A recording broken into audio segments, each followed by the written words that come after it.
Essa é uma grande pergunta. Há pouco tempo atrás, foi descrito uma personalidade, que os psiquiatras chamam de personalidade tipo A, que é aquele paciente que às vezes você chega para ele pela manhã e diz, bom dia, e ele diz, bom dia por quê? Né? Então, esse paciente, ele vive ansioso, ele sempre está de mal com o mundo. Eu acho que todos nós aí já vimos pelo menos uma pessoa assim. Então, essa pessoa sempre está angustiada, nervosa. E quais são as transformações que isso pode acarretar no nosso corpo? Pessoas assim, geralmente, aumentam muito a produção orgânica de adrenalina, noradrenalina, que são substâncias que têm influência direta no aparelho cardiovascular. Com isso, existe aumento de pressão arterial, frequência cardíaca. Essa pessoa, geralmente, ela é sempre muito... ela não desliga, ela tem problemas, distúrbios do sono, ela está sempre ansiosa, sempre sofrendo por antecipação. E isto, no aparelho cardiovascular, a repercussão é muito ruim, né? Porque o estresse, ao pé da letra, ele significa preparar o organismo para uma situação nova. Mas, se você perpetua o estresse, aí ele passa a ser nocivo. Então, ao pé da letra, ele não significa doença, mas quando ele começa a se perpetuar na vida do paciente, aí sim nós temos problema, né? Doutor, uma pessoa, por exemplo, que durante o dia sabe controlar a sua pressão, quando vai dormir, a pressão está normal, a corda está elevada, o que acontece? Então, a primeira coisa que eu acho que nós precisamos entender desse paciente é se ele está bem medicado, se ele está bem orientado com relação à quantidade de sódio que ele está comendo, se ele pratica atividade física e se a personalidade dele não é essa personalidade tipo A. Existem hoje medicamentos que têm um bom perfil de cobertura diária nas 24 horas, então eu posso fazer tomada única diária. Existem aquelas pessoas que precisam tomar medicamentos ou não têm acesso, por uma questão até econômica, não têm acesso a esse tipo de medicamento de tomadas únicas diárias, como é o caso dos pacientes do nosso Sistema Único de Saúde, o SUS. Alguns deles precisam tomar remédios de tomada de 1 ou 2, às vezes até 3 vezes diário. E o que acontece? Às vezes o paciente ele entende que ele não está sentindo nada e ele aborta uma tomada. Ou às vezes, por achar que está se sentindo muito bem, ele deixa de tomar. E aí, então esse paciente ele está mal medicado, né? Ou aquele paciente que algum dos médicos, é lamentável até a gente comentar sobre isso, mas existe, não é, eu estou falando, não é na nossa cidade, eu estou falando num contexto mundial. Isso é dito pelas sociedades internacionais, né? Em que as pessoas às vezes chegam com 14,5 ou 15 por 8 ou por 9 e o médico desiste de tentar baixar um pouco, até porque às vezes são pacientes que não têm uma adesão muito boa, e aí eu vou em defesa dos nossos colegas. Não tem uma boa adesão, não toma de maneira regular, são pacientes que não conseguem aferir direito para passar informações adequadas para o médico. Então nós podemos lançar mão de alguns métodos diagnósticos para poder tentar entender um pouco melhor essa situação que o senhor colocou. É fato que quando eu durmo, o nível pressórico ele tem que cair um pouco, nós chamamos de descenso. Esse descenso ele deve estar presente em torno de 10% nas nossas pressões, tanto máxima quanto mínima. Existem mecanismos para que a gente possa avaliar isso, o senhor me entendeu? Então, o fato de você acordar pela manhã e fazer uma medida única e achar que essa medida está fora, pode não ser bem verdade. Então, o que eu recomendaria? Converse com o seu médico nessa circunstância, que ele tem como avaliar se isso realmente vem acontecendo ou não. E quem sabe ajustar doses de medicamento para os hipertensos e para aqueles que não são hipertensos, a gente pode pensar em começar a medicá-lo de uma maneira um pouco mais adequada. Doutor, hoje a gente tem conhecimento aí de que uma das doenças que parece que estão mais avançando é esse tal de AVC. Por que acontece isso? O AVC, também conhecido, nós médicos conhecemos como acidente cardiovascular, vascular encefálico, faz parte das doenças cardiovasculares. Existe uma relação muito direta entre o AVC e hipertensão. é um fato curioso que quando você é hipertenso, você é mais propenso a ter o AVC, popular derrame, né?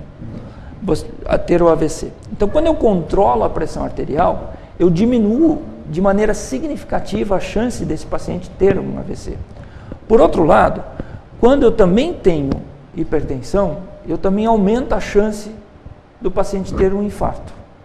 Mas o fato de controlar a pressão não isenta esse paciente de infartar. Então, para o infarto, a hipertensão é um fator de risco marcante e irreversível. Para o AVC, o popular derrame, não. Quando eu trato e controlo a pressão, eu diminuo o risco de um AVC. Então, por que vem aumentando?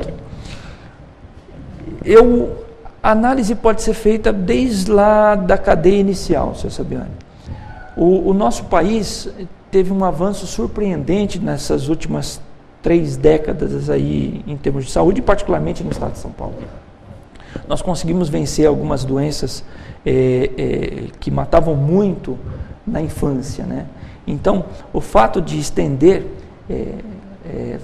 vacinas, melhorar a saúde da mulher, o pré-natal, você ter assistência à água tratada, acredite, isso são feitos de saúde que tem um impacto violento na mortalidade infantil. Então, quando eu resolvo mais isso, o que acontece? Eu consigo fazer com que essa população chegue a uma longevidade maior. Conforme essa população vai envelhecendo, ela começa a experimentar o que nós chamamos de doenças crônico-degenerativas. E, dentre elas, o AVC também faz isso. Ah, mas só acontece em velho? Não, pelo contrário, a gente está assistindo agora, né, pessoas jovens acometidas também de AVC. E para isso, existem aqueles pacientes que têm essas malformações que até então, há anos atrás, não se fazia tanto diagnóstico como se faz hoje, porque os métodos de imagem melhoraram muito, né? Ressonância nuclear magnética, tomografia computadorizada, isso melhorou demais o diagnóstico.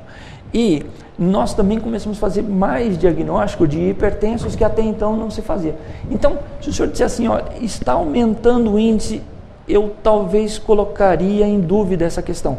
Talvez nós teríamos que assumir que nós fazíamos menos diagnóstico anterior e nós oferecíamos uma condição menor para que essa população envelhecesse com maior qualidade. Partindo do princípio que nós melhoramos a base, nós vamos ter um acometimento maior nessa população mais velha. Então, por isso está mais evidente. Doutor, esse tal de AVC, ele tem diversas maneiras de se manifestar, não é? Tem uns mais lentos, outros mais graves. Sim.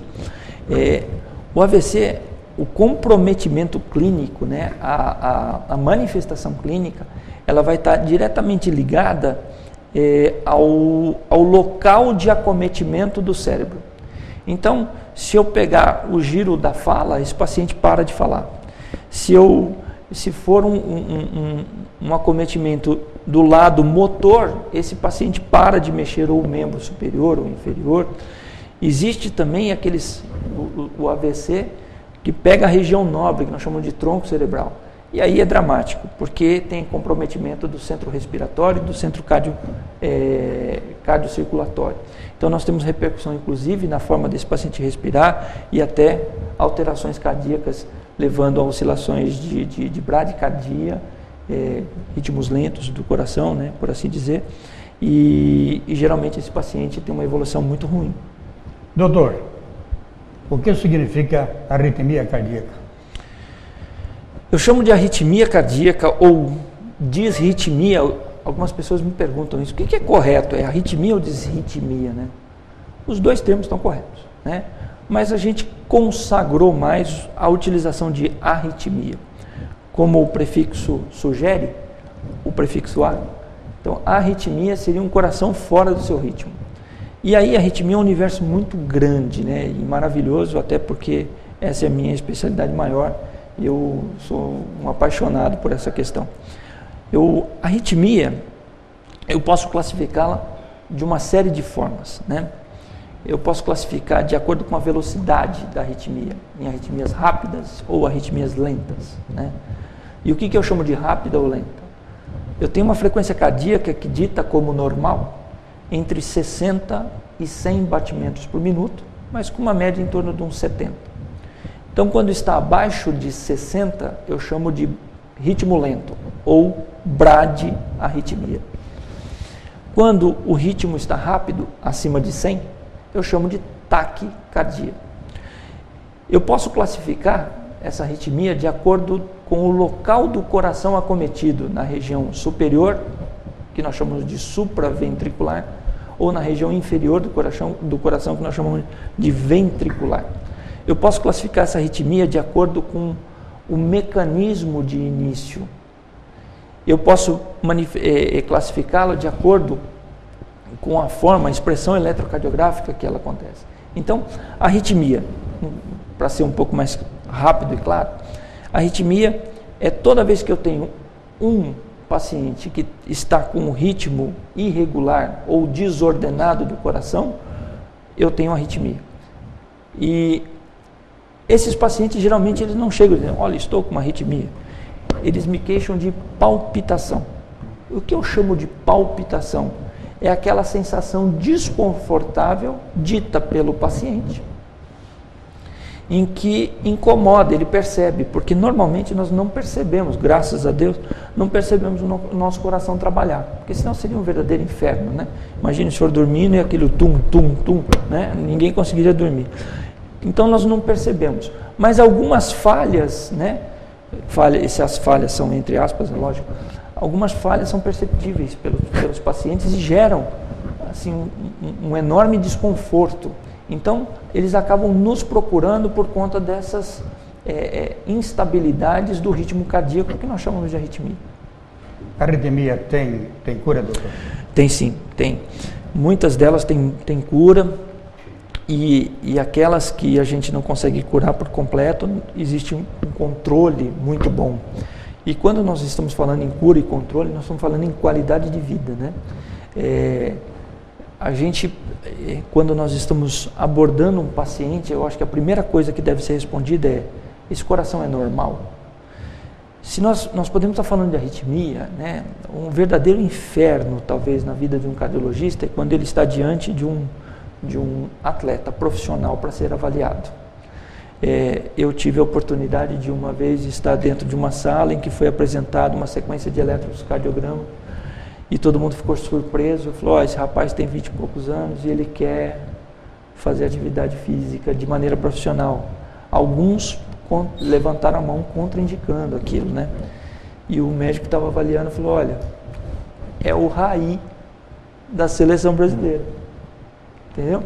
Então, existe um outro exemplo também bastante significativo, um ciclista espanhol que foi campeão acho que 3 vezes daquele Tour de France, que é a volta ciclística da França e a maior prova ciclística mundial, né? E o Miguel Indurain, ele sentado, dando uma entrevista, ele tinha 30, 35 batimentos por minuto de frequência cardíaca. Se ele chegar dormindo no hospital, vão querer passar um marca-passo nele. Entendeu? Então, esses atletas, conforme você vai fazendo atividade física, você vai, entre aspas, treinando esse coração. Você vai modulando o seu sistema nervoso autonômico e reaprendendo que o seu coração não precisa fazer aquele esforço violento para aquilo que torna-se cotidiano no trabalho dele. Consequentemente, esse coração, ele começa a haver uma hipertrofia, ele engrossa um pouquinho, às vezes até dilata um pouquinho, mas cada contração dele, quase 2 nossas, entendeu? Então, é um coração que precisa trabalhar menos para fazer o mesmo esforço. Então, isso são os bem condicionados, os mal condicionados não. Então, para aqueles pacientes que têm corações normais, a abordagem é uma. Para aqueles que têm corações doentes, por exemplo, aqueles pacientes que infartaram e começaram a desenvolver arritmia, esses pacientes nos preocupam. Qual é a grande preocupação? Esses pacientes são seríssimos candidatos à morte súbita, morrer de repente. Por quê? Porque aquele foco, O infarto é um machucado, né, grosseiramente falando, é um machucado do coração. E você pode